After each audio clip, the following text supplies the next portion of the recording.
श्री हरि राधे राधे कृष्णा। क्या सुनाऊं लाला, कोई भाव नहीं तुम्हारी मैया के पास।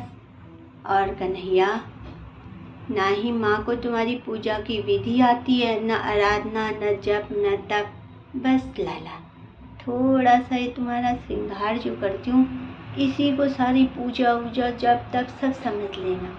तो कन्हैया, क्या सुनाऊं, कोई भाव नहीं माँ के पास। तुम्हारे भक्त भुलू वक्ताओं संतों के मुखार बिंद से जो कुछ भी सुनती हूँ ना लाला, उसे ही तुम्हें सुनाने की कोशिश करती हूँ।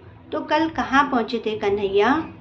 तो पापी का शुभ काम में लगना कठिन होता है। श्री तुलसीदास जी महाराज ने कहा है, तुलसी पूरब पाप ते हरि चर्चा न सुहात, जैसे ज्वर के जोर से भूख विदा हो जात।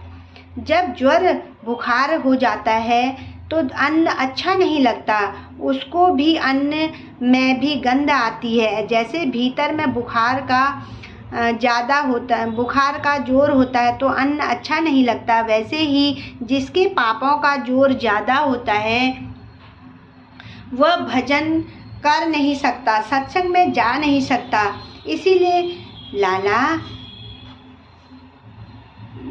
वेद व्यास जी कहते हैं, एक बात पर आप ध्यान दें, जो भाई सत्संग में रुचि रखते हैं, सत्संग में जाते हैं, नाम लेते हैं, जप करते हैं, उन पुरुषों को मामूली नहीं समझना चाहिए।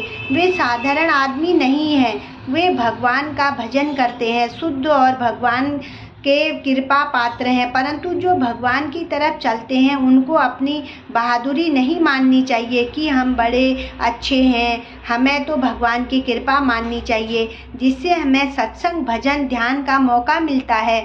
हमें ऐसा समझना चाहिए कि ऐसे कलयुग के समय में हमें भगवान की बात सुनने को मिलती है।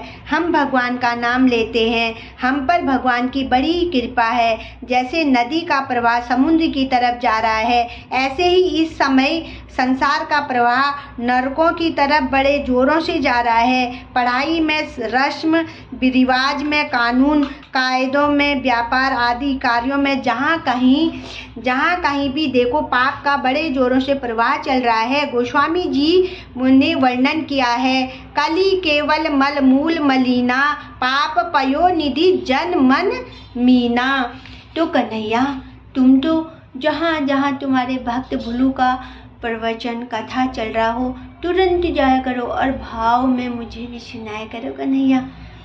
कलयुग में ऐसा जोरों से पाप छा जाएगा कि मनुष्यों का